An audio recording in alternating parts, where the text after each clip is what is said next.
Confused about installing Kali Linux? Pick the wrong method and you'll waste days.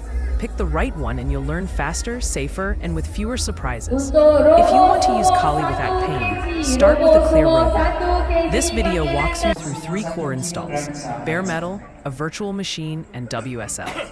I'll show when each option shines, what hardware you actually need, and the common traps that break labs.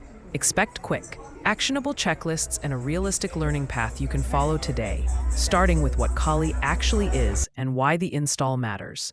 Kali Linux is a Debian-based toolkit built for penetration testing, forensics, and security research. Think Nmap port sweeps, burp suite web testing, Metasploit exploitation, and hashcat cracking. Those tools talk to hardware and networks in ways a regular desktop rarely does. That power lets you simulate real attacks. But it also demands the right environment, so you don't accidentally hit your home network or wipe your files. Next, the safety rules everyone must follow. Before any install, 3 rules save you from legal trouble. Only test systems you own or have written permission to assess.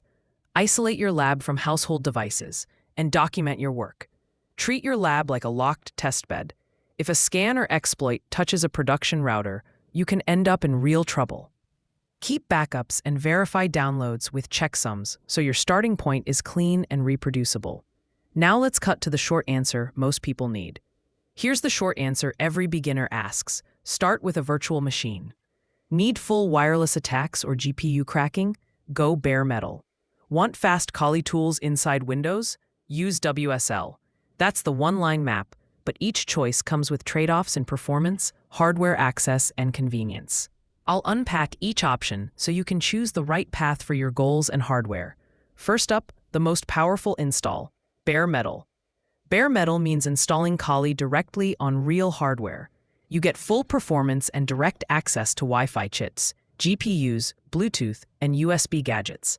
Real engagements behave the same way as your setup, so it's ideal for professional practice. You'll notice faster cracking, reliable monitor mode, and full driver support when configured correctly. Bare metal is the closest thing to a lab-grade machine, but installing on hardware has costs and risks we'll cover next. Bare metal also raises stakes. A misstep during partitioning or grub install can wipe your data. Some laptops suffer driver or power management quirks that break suspend or Wi-Fi. Rolling back is harder than reverting a snapshot. You'll need patience for driver hunting and kernel tweaks. If that sounds daunting, a VM gives safety nets, but if you need hardware features like monitor mode or GPU acceleration, bare metal may be unavoidable, so here are practical hardware notes. For bare metal, aim for 16 to 32 GB RAM and a fast NVMe SSD. Choose a Wi-Fi adapter with monitor mode and injection support. Internal cards often lack these features. Look for chipsets like Realtek, Atheros, or MediaTek, where community drivers exist. Consider full disk encryption with Lux for safety. Back up everything before you touch partitions. Verify ISO checksums and use Rufus or Etcher to make your installer. Next, a step-by-step checklist to keep you safe. Bare metal checklist. Back up your data. Verify the Kali ISO signature. Create a bootable USB. Decide between full install and dual boot. And install with encryption if you value safety. After install, run apt update and apt full upgrade, and test Wi-Fi and GPU drivers with real tools. If you need rollback capability, consider a dedicated drive for Kali instead of resizing your main disk. Follow those steps and you'll avoid the classic install disasters. Now let's switch to the safest starting point: VMs. Virtual machines are the best place to start for most people. VMs isolate Kali from your host, let you take snapshots, and let you experiment without fear. You can run Kali side by side with Windows or macOS, import pre-built images, and revert a broken system in seconds. They're ideal for learning the command line, running web app tests, and building multi-VM labs for simulated attacks. But VMs have limits, which I'll explain next. VMs come with performance overhead. CPU and disk I/O usually lag a bit, and GPU acceleration is limited without pass-through. Wi-Fi monitor mode rarely works with embedded adapters. You'll need a USB adapter passed through to the VM. Some kernel module tools behave strangely in virtualized kernels. Despite that, the safety of snapshots and isolation keeps VMs the top choice for students and many pros. Next, the practical specs and hypervisor options you should pick. For a Kali VM, allocate 2 to 4 vCPUs and at least 4 to 8 GB RAM, more for heavy browsers or multitasking. Give the VM 40 to 60 GB of SSD space and enable virtualization in BIOS. Popular hypervisors include VirtualBox, VMware Workstation Player, and Parallels for Mac. Always install guest editions or VMware tools for better graphics and clipboard sharing. Create a fresh baseline snapshot immediately. Snapshots are your insurance policy. Next, networking modes and USB pass-through explained. Networking modes change how Kali sees the world. NAT gives safe internet through your host. Bridged mode places Kali on the LAN as a peer, which helps realistic testing. Host-only nets isolate Kali to the host and other VMs, perfect for contained labs. For wireless attacks, use a USB Wi-Fi adapter pass-through to the VM. Internal cards usually won't forward monitor mode. Expect driver quirks, but USB pass-through gets you most wireless features. Apple Silicon has its own quirks, coming next. Apple Silicon Macs require ARM64 images and hypervisors that support them, like Parallels or UTM. Some security tools lack ARM support or need workarounds. If you use an M1, M2, M3 Mac, plan for compatibility testing and possibly use Parallels for smoother GUI and driver support. For Intel and AMD boxes, VirtualBox and VMware remain straightforward. Use the official Kali VM images and keep them updated. Now let's move to the fastest, most Windows-centric option, WSL.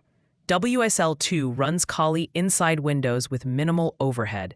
It's fast to install, integrates with Windows tools, and is great for scripting, recon, and AD work. Run Linux GUI apps via WSLG on Windows 11 and use Windows IDEs alongside Kali tools. WSL keeps resource use low and removes the need for a separate VM image. But WSL has limits on hardware access and kernel modules. Let's cover those constraints in detail. WSL can't access low-level networking, so no native Wi-Fi monitor mode or injection. GPU acceleration for cracking is limited, and kernel module tools often won't run.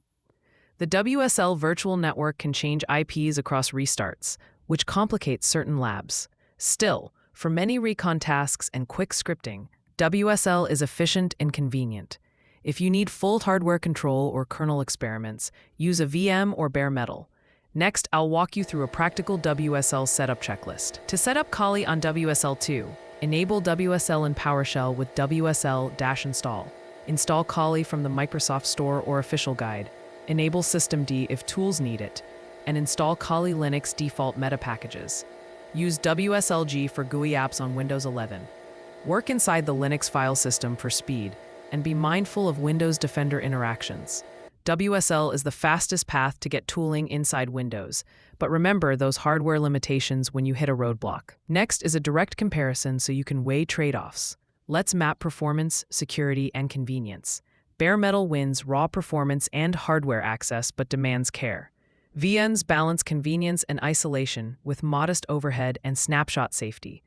WSL gives the quickest access inside Windows but shares more with the host and lacks low-level features. Think speed versus safety versus access. That mental map helps you pick the right tool for a given task. Now a quick decision framework to match your goals and hardware. Decision framework. New to Kali? Start with a VM and learn with snapshots. Need wireless attacks or GPU cracking? Use bare metal or a VM with complex pass-through. Work primarily in Windows and want fast tooling. WSL is fine for recon and scripting. Traveling or using a work laptop. Run a VM on an external SSD. On Apple Silicon, use ARM64 images in Parallels or UTM. Stick to that plan and you'll avoid mismatched setups. Next, fast start checklists for each path. Quick checklists. Bare metal, backup, verify ISO, create bootable USB, choose full install or dual boot, enable disk encryption, update post-install. VM, enable virtualization, import official image, allocate RAM/CPU, install guest tools, take a baseline snapshot. WSL, enable WSL2, install Kali from the store, Enable systemd if needed. Install meta packages. Follow the checklist for the path you choose, and you'll reduce setup friction. Next, optimization tips to speed and stabilize each environment. Optimization tips. For bare metal, use NVMe SSDs, plenty of RAM, and keep a separate non-root user. For VMs, run them from an SSD, enable paravirtualized drivers, and use minimal snapshots to avoid bloated disks. For WSL, work inside the Linux file system for speed and keep WSL updated. In all cases, update regularly and keep backups. These small changes dramatically improve usability. Next, let's address the common pitfalls people actually run into and how to fix them. Common pitfalls. Wireless tools won't work in a VM without a compatible USB adapter pass-through. Sluggish VMs usually need more RAM or SSD storage. Tiny VM resolution fixes with guest additions. WSL lacks low-level networking by design. If Kali can't update, switch mirrors and verify sources. These simple diagnostics recover most broken labs quickly. Fix them now and you'll save hours later. Next, a quick mapping of tool compatibility so you know which environment runs which tools. Tool compatibility map. Wireless attacks and monitor mode. Bare metal or VM with USB pass-through. GPU cracking. Bare metal best. Pass-through advanced. Kernel module tools. Bare metal preferred. Recon and web tooling. All three, but WSL covers many CLI tools efficiently. Use this map when planning projects. Pick the environment that supports the tools you'll need so you don't hit a hard limit mid-test. Next, a practical learner path to turn these tips into real skills. A practical path. Start in a VM and master Nmap, basic exploits, and web testing. Build a small lab with a vulnerable target VM and a controller VM. Once comfortable, add a bare metal box or USB Wi-Fi adapter for wireless practice and a dedicated GPU machine for cracking. If you mostly live in Windows, install Kali in WSL for quick tasks alongside your VM. Gradually expand hardware as projects demand. Next, a final quick recap to lock this in. Recap. VMs are the safest starting point. Bare metal gives full hardware power for wireless, SDR, and GPU work.